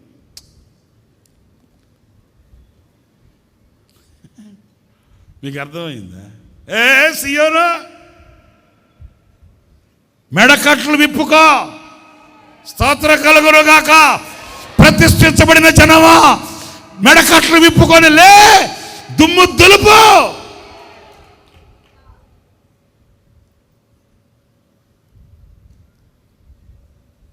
బలహీనత కాదు నీకు, బలం తెచ్చుకో, బలాన్ని ధరించుకో. చదువు మా మాటల్ని. లెమ్ము లెమ్ము, నీ బలము ధరించుకొనుము. ఎక్కడుంది బలం? ఎక్కడుంది బలం? బలహీనుడవై బలహీనురాలవై అలా కూర్చొని ఉంటే ఆయన చూడలేడు నిన్ను. లే, బలం ధరించుకో. ఎక్కడుంది? బలవంతుడైన దేవుడు నీకు పక్షిరాజు యవనము వలె బలాన్ని ధరింప చేస్తాడు ఆయన. ఆమేన్, ఆమేన్. నేను ఒక చిన్న కథ విన్నా. చిన్న కథ చెప్పనా వద్దా? అయ్యేది చెప్పమంటారులే. కథ ఇది, వాస్తవం కాదు. మీరు ఆధారాలు అడగద్దు. ఏంటంటే ఈ కథ, పక్షుల కంటే దేవుడంట మొదట రెక్కలు ఇవ్వలేదంట పక్షులకి. ఆకాశ పక్షులు ఎగరుతున్నాయి కదా, మొదట దేవుడు రెక్కలు ఇవ్వలేదంట. కథ ఇది. మీరు మళ్ళీ నాకు రెఫరెన్స్లు చూపించి ఎగురే పక్షులను రాశాడు కదా అని చెప్పొద్దు. కథ, అందులో ఒక నీతి ఉంటుంది. ఆ నీతి కావాలి మనకు. ఓకే, సరే. ఆకాశ పక్షులకు దేవుడు రెక్కలు ఇవ్వలేదంట మొదట. అవి కూడా మనలాగానే తిరుగుతుంటే దేవుడు అన్నాడంట, పక్షులు, ఆకాశ పక్షులు, ఎగిరే పక్షులన్నీ పిలిచి, ఇట్లా అండి, ఈ రాళ్ళన్నీ తీసుకెళ్ళి అక్కడ వేసి రాపోండి అన్నాడంట. అప్పుడు ఈ ఆకాశ పక్షులు కోపం వచ్చేసిందంట. కోపం వచ్చి, అసలు దేవుడికి కనికరం ఉందా? దేవుడికి దయ ఉందా? దేవుడికి ప్రేమ ఉందా? ఈ బండరాళ్ళని తీసుకెళ్ళి అక్కడ వేసి రమ్మంటాడు. అనుకుని సణుక్కుంటుంటే మళ్ళీ దేవుడు ఏయ్ ఏంటి సణుక్కుంటున్నారు అక్కడ కాదా చేస్తావులాడా మరి కానీ ఇంక చేసేదేముంది. ఒక్కొక్క బండరాయిని ఎత్తుకొని నెత్తి మీద పెట్టుకొని భుజం మీద పెట్టుకొని అది దొర్లిపోతుంటే ఆ రాయి భుజం మీద దొర్లిపోతుంటే ఏం చేసేయి ఈ రెక్కలతో ఆ బండరాలని ఇట్లా ఆపుకోవడం, ఆపి ఈ రెక్కలకు బలం వచ్చేసిందంట. మీకు అర్థమైందా? ఆ బండరాయి నెత్తి మీద పెట్టుకొని వీపు మీద పెట్టుకొని మోస్తుంటే ఈ బండరాయి పడిపోకుండా రెక్కలు ఎలాగా ఆనిచ్చి ఈ చిన్న ఎముకలతో ఉండి ఈ రెక్కలకి ఏమొచ్చేసింది? మోసి ఏమొచ్చేసింది? బలం వచ్చేసి ఆ బండరాళ్ళు అయిపోయేసరికంట ఈ రెక్కల బలంతో ఎగరడం ప్రారంభించాయంట ఆకాశ పక్షులు. ఇది కథలేండి, ఇది కథ. అయితే అందులో ఉన్న నీతి ఏంటో తెలుసా? దేవుడు నీకు చూపించే, దేవుడు నీ భుజముల మీద పెట్టే భారం ఎగిరే రెక్కలనిస్తుంది నీకు. మీకు అర్థమైందా? దేవుడు నీ భుజముల మీద పెట్టే భారం ఏమిస్తుంది? ఎగిరే. అది మనం ఈ భారాన్ని చూసి కుంగిపోకూడదు. నా వల్ల ఎక్కడ అవుతుంది, నేనేం చేసేది, నేను ఎక్కడికి వెళ్ళేది, ఇల్లు గడవడమే కష్టమైపోతే ఈ కర్రిముఖం వండి నేను మరలా ₹1,00,000 కట్టి నేనే ఆడ చదివించేది రాయన. వీడికి మళ్ళీ బూటీసులు సాకీసులు. అమ్మో ఇప్పుడు ఎంత కష్టమైపోయిందో చదువు అంటే. ఎల్కేజీ యూకేజీ వాడికి లక్షలు తింటున్నారు స్వామి. అయ్యేం చదువులో కానీ నాకు అర్థం రావట్లే. మా చదువుల సంగతి చెప్పారంటే మీకు గంతులేస్తారు అంతే. దేవుడు మట్టి పలక ఒకటి 5 పైసలకు 2 బలపాలు, సగం రాయడానికి సగం తినడానికి, 2 in 1 అన్నమాట. పలక కొని పెడితే పండగ. అసలు మాకైతే పలక కూడా గతిలే, పలక కూడాలే. ఈదులు అమ్మడ తిరుగుతూ ఉంటే మా మాస్టర్ గారు వచ్చి తీసుకెళ్ళేవాడు. అది కూడా ఇంటి మళ్ళీ చాక్లెట్ ఇచ్చి తీసుకెళ్ళేవాడు. ఆర్సీఎం చర్చిలో, ఆర్సీఎం స్కూల్లో చదివా నేను. 5వ తరగతి దాకా ఆర్సీఎం స్కూలు, 6వ తరగతి నుంచి 10వ తరగతి దాకా ముస్లిం స్కూలు. శంకరజాతి ఎవరు మందంతను ఒకటి కాదు. మీకు ఇంకా మాట చెప్పనా? 10వ తరగతి నుంచి 2nd ఇయర్ దాకా చదివేలే. ఏం చెప్పకూడదు కానీ మీకు చదివే. కానీ ఒక్క ఇన్స్టిట్యూట్ కాదు, 4 నెలలు 5 నెలలు గట్టిగా ఎత్తితే మనకు 6 నెలలు కష్టం. 6 నెలల తర్వాత మా నాన్న దగ్గరికి వెళ్ళానా, అసలు బాగలేదు చదువు, బాగా చెప్పట్లేదు, ఫలానా ఇన్స్టిట్యూట్ బాగుంటుందంటే పాపం పిచ్చాడు మా నాన్న. అవునా నాయన, పద వెళ్దాం పద. మా ఆర్సీఎం స్కూల్లో మాస్టర్ గారు కర్రవడు పట్టుకొని మా వీధులు తిరిగి ఈదులమ్మడ తిరిగి మమ్మల్ని చేపట్టుకొని తీసుకెళ్ళేవాడు. చాక్లెట్ ఇచ్చి తీసుకెళ్ళి పలకగోడు లేకపోతే ఆయన అరుగు అంటే తెలుసుగా, ఆ అరుగు కట్టి అరుగుకి బ్లాక్ బోర్డ్ పెయింట్ వేయించి ఆ అరుగు మీద కూసబెట్టి ఆ బ్లాక్ బోర్డు మీద దాని మీద రాసి ఇచ్చేవాడు AB అని. ఇంకా అరుగు మీద కూర్చొని ఆ గచ్చు మీద రాసుకునేవాళ్ళని. ఆ తర్వాత రేపు వచ్చేటప్పుడు మీ అమ్మగారిని అడిగి పలక కొనుక్కొచ్చుకో, మీ నాన్నగారిని అడిగి పలక కొనుక్కొచ్చుకో అని ప్రోత్సహిస్తే ఇంక ఇంటికి వెళ్ళి పలక కావాలా నాకు, పలక కావాలని ఎడితే ఇచ్చేవాళ్ళు. దేవుడు కొని పెడితే పండగ. ఆ పలక తీసుకుని వెళ్ళి ఇస్తే మా ఆయన రాసిస్తాడు అని తీసుకునేవాళ్ళని. ఇంకా బలపం తీసుకొని ఇంకా అని రూపం లేకుండా నిజా ఆ 2 అక్షరాల్లో మళ్ళీ 2 దిద్దం ఒకటే. ఈ ఒకటి దిద్దని రూపం లేకుండా షేప్ అవుట్ చేసి పెట్టేసి మళ్ళీ 2వ దానికి వెళ్ళి ఇక రెండింటిని ఆకారం లేకుండా ఎకారం చేసేసి ఏం అర్థం కాక చేసేది ఏముంది తుడుచుకుందామని దేని మీద అయితే మీరు కూడా నా బడి అయితే చదివింది. ఇక ఆ పలక మీద ఇంత ఊసి మొత్తం రుద్దితే దేవుడు వాల్ పోస్టులు అంటించే మైదా తయారయ్యేది. దాన్ని ఎక్కడ తొడవాలో అర్థం కాక ఇక పొట్టకేసి రుద్దితే పొట్టంతా ఇక చూసుకో ఇంటికి వెళితే మా అమ్మ నెత్తినోరు కూడా ఎక్కడ ఉతికి పెట్టేద్దరా ఏందిరట, అమ్మో చదువుకున్నామమ్మా. ఎంత ఆనందం వీళ్ళకి ఇచ్చి ఇదిగో కూర్చున్నాం. వీళ్ళకే చెప్పుకోవడానికి ఎట్లాంటి ఆనందం ఉందంటారా మీకు? మీ చదువులు కాకులు ఎత్తుకోబోను. ఇప్పుడు బొడ్డోడు కూడా ట్యాబ్ అంట. ఏంటది? ట్యాబ్ చూసి చూసి చూసి మా వాడు పోతారు సోడా బుద్ధి అర్థాలు వేసుకొని ఏంటి అంకులా అంటున్నాడు. నీ వయసు ఏంటి? ఆ కళ చూడు ఎట్లా అంటే ట్యాబో. మన వాళ్ళకి భయం అయిపోయింది ఇప్పుడు. వీడికి ట్యాబ్లు ఆడుకొని పెట్టేది, వీడికి బూటీసులు సాకిసులు పెట్టేది. నేను ఒకటే చెప్తాను, మన దేనిని గూర్చి చింతించాల్సిన అవసరం లేదు. ఎందుకంటే దేవుడు నీ మీద పెట్టే ప్రతి భారం ఎగిరే రెక్కల్ని ఇస్తుంది నీకు. స్తోత్రం కలుగుగా. నిన్ను కృంగదీసేది కాదు, నిన్ను అణగదొక్కేది కాదు. ఆమేన్ చెప్పండి. హల్లెలూయా, హల్లెలూయా. పరిశుద్ధ పట్టణమైన యెరూషలేమా, నీ సుందర వస్త్రములను ధరించుకొనుము. మాసిన బట్టలు తీసేయ్, మలినమైన వస్త్రాలు తీసేయ్, సుందరమైన వస్త్రాలు ధరించుకో. ఇక మీదట సున్నతి పొందని వాడు ఒక్కడైనను, అపవిత్రుడు ఒక్కడైనను నీ లోపలికి రాడు. ఏ హాని నీకు కలగదు, ఏ అపాయం నీకు సంభవించదు, ఎవడు నీలోనికి రాడు. బలాన్ని ధరించుకో, సుందర వస్త్రములను ధరించుకోలే. చివరిగా ఇంకొక 5 నిమిషాలు చెప్పనా వద్దా? చల్లబడ్డది ఏంటి?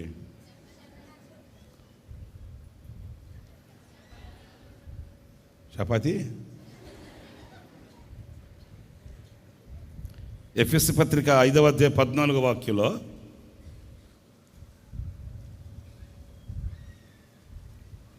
అందుచేత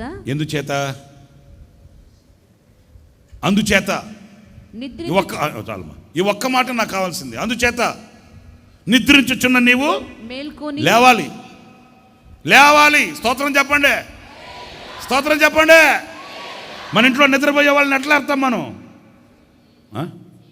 హల్లెలూయా రే రే అంటాను. అలాగలే తరకు చెంబుతో నీళ్ళు తీసుకెళ్ళి స్తోత్రం చెల్లింత అంటే వాడే వేస్తాడంతే. అందుచేత నిద్రించుచున్న నీవు లేవాలి. ఎందుచేత? చాలా చక్కటి మాట. మీరు 10వ వాక్యం దగ్గరకు వచ్చేయాలి ఇప్పుడు. ప్రభువుకేది ప్రీతికరమైనదో దానిని పరీక్షించుచు వెలుగు సంబంధుల వలె నడుచుకొనుడి. నిష్ఫలమైన నిష్ఫలమైన అంధకార క్రియలలో పాలువారై ఉండక వాటిని ఖండించుడి, వాటిని ఖండించండి. ఏలయనగా అట్టి క్రియలు చేయవారు రహస్యమందు జరిగించు పనులను గూర్చి మాట్లాడుటైనను అవమానకరమై ఉన్నది. అసలు అట్లాంటి పనులు చేసేవాళ్ళు, అట్టి క్రియలు చేయవారు రహస్యమందు జరిగించు పనులను గూర్చి మాట్లాడుటైనను అవమానకరమై ఉన్నది. ఇక్కడ 13వ వాక్యంలో సమస్తమును ఖండింపబడి వెలుగు చేత ప్రత్యక్షపరచబడును. ఈ మాట వినండి. సమస్తమును ఖండింపబడి వెలుగు చేత, అంటే సమస్తమును ఖండించేదేంటి? వెలుగు. ఈ వెలుగు చేత ప్రత్యక్షపరచబడును. ప్రత్యక్షపరచున్నది ఏదో అది వెలుగే కదా, అది వెలుగే. అందుచేత నిద్రించుచున్న నీవు లేవాలి. చప్పట కొట్టండి గట్టిగా ప్రభువుకి. ప్రైజ్ ది లార్డ్, హల్లెలూయా. ప్రత్యక్షపరచున్నది వెలుగే. మరి నువ్వు ఇంకా చీకట్లో ఉన్ననేలా? ప్రత్యక్షపరచున్నది వెలుగు. మరి నువ్వు కళ్ళు మూసుకొని నిద్రావస్థలో మత్తుడవై ఇంకెంతకాలం బ్రతుకుతావు? ఇంకెంతకాలం ఉంటావు? నిద్రపోయేవాడికి వెలుగు కనబడుతుందా? కళ్ళు మూసుకున్న వాడికి లోకం కనబడుతుందా? నిద్రిస్తున్నావు, ఇంకా నీ కళ్ళకు చీకటే కనబడుతుంది. ఇంకా నువ్వు వెలుగును చూడలేకపోతున్నావు, ఇంకా సత్యాన్ని గ్రహించలేకపోతున్నావు. ఇంకెంతకాలం ఆ మబ్బులో, ఆ చీకట్లో బ్రతుకుతావు? ఆ నిద్రని విడిచి, ఆ నిద్రావస్థలో నుంచి నీవు లేవాలి. ఎందుకయ్యా? నీవు వెలుగును చూడాలి, ఆ వెలుగు నీ మీద ప్రకాశించాలి, నీవు తేజరెల్లాలి. నిద్రించుచున్న నీవు లేవాలి. లే, క్రీస్తు నీ మీద ప్రకాశించుచున్నాడు. ఇంకా నిద్రావస్థలో లేద్దాంలే వరుసలుగా కూర్చోండి, ప్రభు బలంలో పాలు పొందుదురు కానీ ఇప్పుడు కాదులే, వచ్చే సంవత్సరం. అర్థమవుతుందండి? మంచి సమయం, శుభ సమయం, దేవుడు నీకు ఇచ్చిన శుభ తరుణం, బాప్తిస్మం పొందు, తర్వాత తీసుకుందాంలే. ఇంకెంతకాలం ఆ నిద్రావస్థలో ఉంటావు? నీవు తడువు చేసే కాలం మరలా తిరిగి రాదు. నీవు జార విడుచుకునే కాలం మరలా తిరిగి రాదు. లోకంలో, ఈ సృష్టిలో తిరిగి రానివి రెండు: ఒకటి కాలం, రెండు ప్రాణం. ప్రాణం, కాలం, ఇవి రెండు మరల తిరిగి, ఈ షర్ట్ పోతే మరలా ఇంకో షర్ట్ వస్తుంది, ఆస్తి పోతే మళ్ళా వస్తుంది, ఏదైనా అప్పుడు సంపాదించుకోవచ్చు. కానీ కాలం, ప్రాణం రావు. మరి అంత విలువైన వాటిని నువ్వు పోగొట్టుకుంటున్నావు, జారవిడ్చుకుంటున్నావు. ఆ నిద్రావస్థలో నుండి నీవు మేల్కొంటే ప్రత్యక్షపరుచున్నది వెలుగే కనుక ఆ వెలుగును నీవు చూస్తే అంజూరపు కాయలు పక్వమవుచున్నాయి, ద్రాక్ష చెట్లు పూత పట్టి సువాసననిచ్చుచున్నాయి. నా ప్రియురాలా, సుందరవతి, లెమ్మో.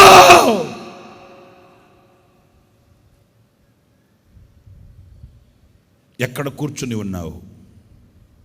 ఎక్కడ నిలిచి ఉన్నావు? ఎక్కడ ముఖాన్ని నేల మోపి ఉన్నావు?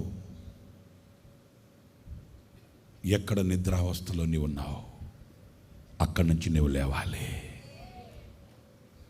లేచి నిలబడండి, ప్రార్థన చేసుకుందాం.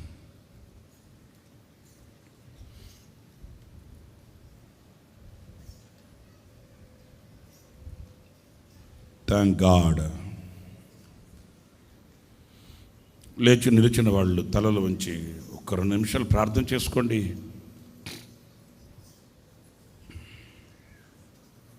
సర్వకృపానిధియగు ప్రభువా,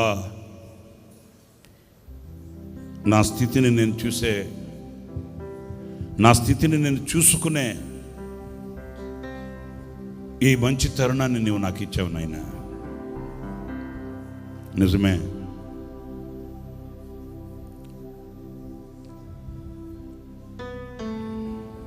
నేను నిర్లక్ష్య భావంతో ఉన్నాను, నిర్లక్ష్య స్వభావంతో ఉండిపోయాను. నాలో ఆ వైరాగ్యం తగ్గిపోయింది, నాలో ఆసక్తి కుట్టుబడిపోయింది. నేను నీ ప్రియురాలిని, నేను సిద్ధపడిన వ్యక్తిని, నేను రక్షింపబడిన వ్యక్తిని, నేను ప్రత్యేకించబడిన వ్యక్తిని. కానీ నాలో ఎందుకో నిర్లక్ష్య స్వభావం, జాప్యం. నీకు దగ్గర కావలసిన నేను లోకానికి దగ్గర అవుతున్నాను. నిన్ను స్నేహించి నీతో అడుగులు వేయవలసిన నేను, నా అడుగులు తడబడిపోతున్నాయి. పరుగు తీయవలసిన నేను సందేహాలతో అడుగులు వేస్తున్నాను.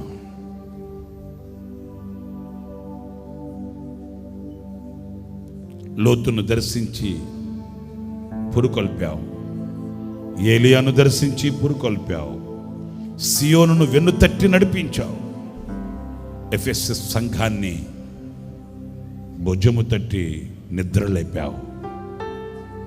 ఈరోజు నా ఎదుట నువ్వు నిలిచావు నాయనా.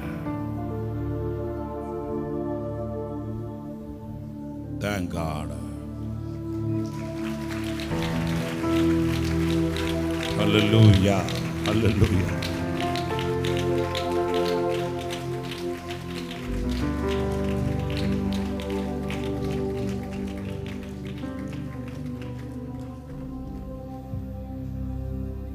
జీసస్.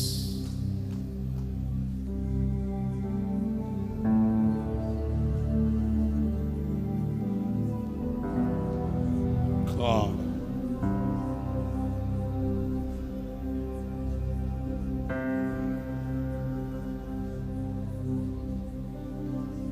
Glory to God. అంజురపు కాయలు పక్వమవుచున్నాయి, ద్రాక్ష చెట్లు పూత పట్టి సువాసననిచ్చుచున్నవి. నా ప్రియురాల సుందరవతి లెమ్ము రమో.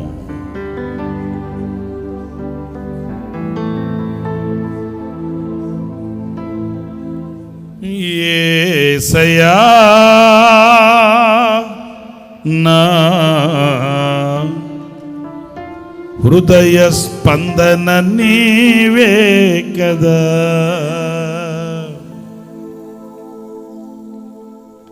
విశ్వమంత నీ నామము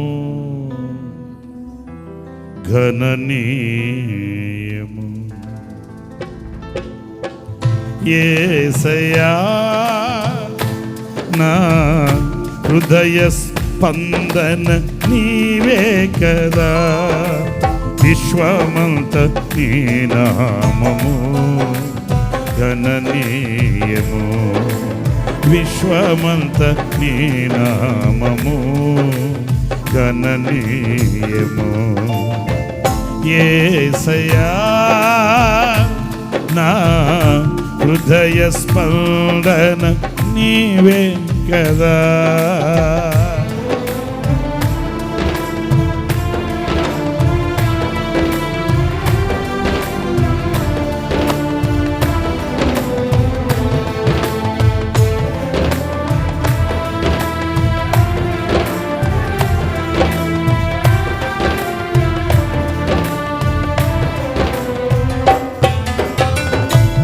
నీవు కరుణిగా విచ్చేయు వేళ నా తలపుల పంట పండునే.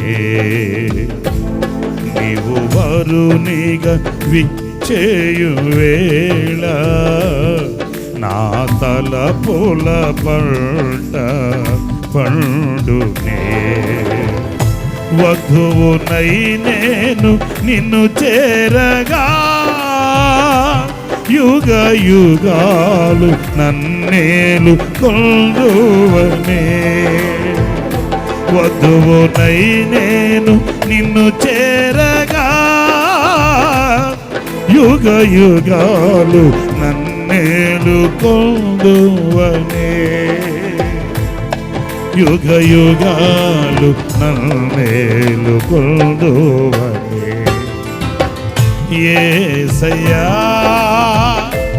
నా హృదయ స్పందన నీవే కదా, విశ్వమంత నీ నామము ఘననీయము, విశ్వమంత నీ నామము ఘననీయము.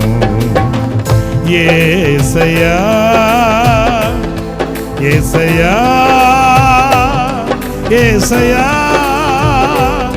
యేసయ్యా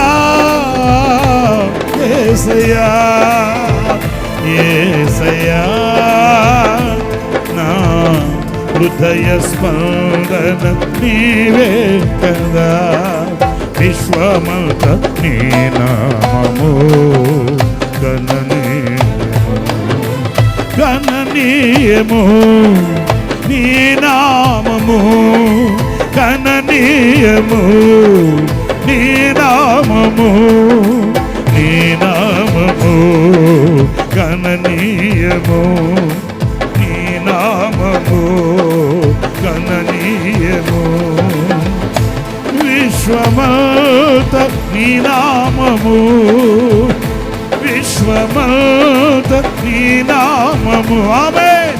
నీ నామము ఘననీయము, నీ నామము ఘననీయము, ఘననీయము నీ నామము, నీ నామము ఘననీయము, ఆమేన్. నీ నామము గణనీయము నీ నామము, గణనీయము నీ నామము, నీ నామము, నీ నామము గణనీయము, గణనీయము నీ నామము, నీ నామము గణనీయము. యేసయ్యా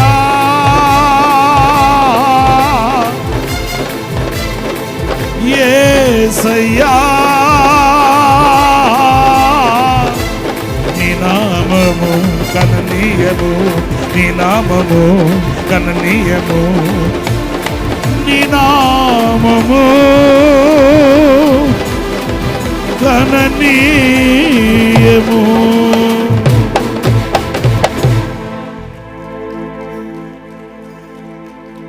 నీవు వరునిగా, నీవు వరునిగా విచ్చేయువేళ నా తలపుల పంట పండునే.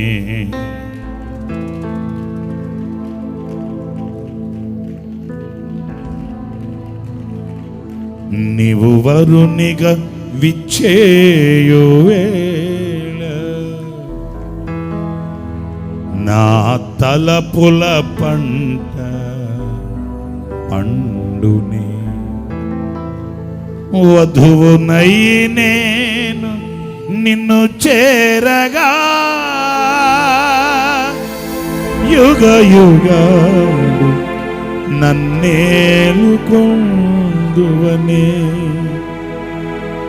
యుగ యుగాలు నన్నేలుకొందు.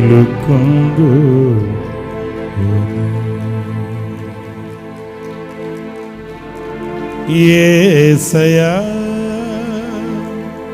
యేసయ్యా యేసయ్యా యేసయ్యా నా యేసయ్యా. విశ్వమంతని నామము గణనీయము,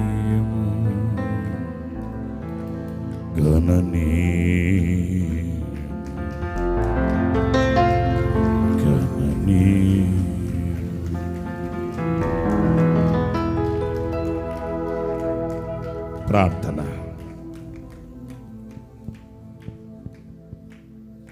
పరిశుద్ధుడైన తండ్రి, ఆశ్చర్యకరుడానికి స్తోత్రాలు.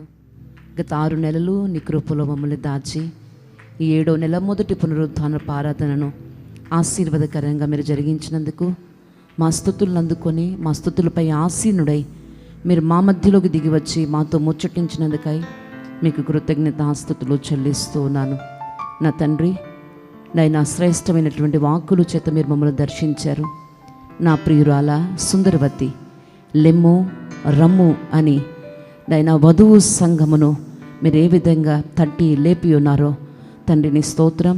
నైనా ఈ ఉదయకాలమున ఆ వాక్యాన్ని ధ్యానించి నైనా సతికిలబడినటువంటి స్థితిలో నుండి మేము కూడా లేచి రావడానికి మీరు ప్రభు కృప చూపినందుకై నీకు స్తోత్రాలు చెల్లిస్తున్నాను. భక్తిలో కలిగినటువంటి నిర్లక్ష్యత, భక్తిలో కలిగినటువంటి అశ్రద్ధను మేము విడిచి లేచి రావాలని ఆనాడు లోతును దర్శించినట్లుగా ఈ ఉదయకాలమును మమ్మల్ని దర్శించినందుకై నీకు స్తోత్రం. మేము మీకు సమీపస్తులం కావాలి తండ్రి, మీకు దగ్గర కావాలి. మేము ఆధ్యాత్మికంగా ఎదగాలి, ఉన్నతమైన అనుభవాల్లోకి మేము నడిపించబడాలి. లోకమునకు వేరై, లోకమునకు దూరమై మీకు సమీపస్థలముగా మార్చబడుటకు మీరు సహాయము చేయమని ప్రార్థిస్తున్నాను. దేవానికి స్తోత్రం. ఈ ఆత్మీయ పోరాటాలలో చిన్న చిన్న శోధనలు, సమస్యలు, ప్రభా ఓటమిల్ని చూచి, అవమానాలను చూచి ఆగిపోకుండా మేము లేచి రావాలని మమ్మల్ని దర్శించినందుకు నీకు స్తోత్రములు. నైనా ఎక్కడ అవమానం కలిగి ఉన్నదో, ఎక్కడ ఓడిపోయి ఉన్నామో అదే చోట మా యొక్క లోపాన్ని మేము సరిచేసుకొని, మమ్మల్ని మేము విమర్శించుకొని మరలా విజయవంతమైన జీవితము చేయుటకు ఈ ఆత్మీయ పోరాటములో మేము ఆగిపోకుండా కొనసాగునట్లుగా మీరు సహాయము చేయమని ప్రార్థిస్తున్నాను. సియోను లెమ్ము బలము ధరించుకొనుమని హెచ్చరించినట్లుగా ఇదిగో ప్రతిష్ఠించబడినటువంటి మేము కూడా బలహీనము కాకుండా నీ బలమును ధరించుకొని ముందుకు కొనసాగుటకు సహాయము చేయమని ప్రార్థిస్తున్నాను. నా తండ్రి, నిద్రించుచున్నటువంటి మేము మేలుకొని లేవాలని ప్రభువాని స్తోత్రం. మీ వెలుగు మా మీద ప్రకాశించాలని మీరు మాతో మాట్లాడారు. సత్యాన్ని గ్రహించి వెలుగు సంబంధుల వలె ప్రభువా తండ్రి సమస్తమును ఖండించి వెలుగు ప్రత్యక్షమయ్యేటట్లుగా బ్రతకడానికి మీరు కృప చూపించమని ప్రార్థిస్తున్నాను తండ్రి. ఈ శ్రేష్టమైన మాటలు ఎవరు పెడచెవిని పెట్టకుండా హృదయమందు భద్రపరచుకొని ప్రభువా, ఎవరు సతికిలబడి కూర్చోకుండా తండ్రి, మీరు ఆకడ సమీపముగా ఉంది కనుక మేము వధువు సంగముగా అలంకరించబడినటువంటి వారమై నిర్లక్ష్యంగా ఉండకుండా ఆగిపోకుండా ఈ పోరాటంలో కొనసాగుతూ బలము ధరించుకుంటూ నైనా తండ్రి మీ వెలుగును ప్రత్యక్షపరుస్తూ నేను సమీపించుటకు మీరు ఆకడలో నేను ఎదుర్కొనుటకు కావలసిన కృపను భాగ్యమును నాకును సంఘానికి వాక్యాన్ని విన్న ప్రతి బిడకు మీరు దయచేయమని ప్రార్థిస్తున్నాను. నీ సన్నిధిలో చేరిన బిడ్డలు మీరు దీవించండి. మీ సన్నిధిలోని మేలు చేత తృప్తిపరచండి. ఆరోగ్యాన్ని అనుగ్రహించండి. సమాధానాన్ని ఇవ్వండి. క్షేమాన్ని కలుగు చేయండి. ఆలోచన అనుగ్రహించమని ప్రార్థిస్తున్నాను. నీ దాసుని ఇంతవరకు మీరు బలపరిచి అభిషేకించి వాడుకున్నారు.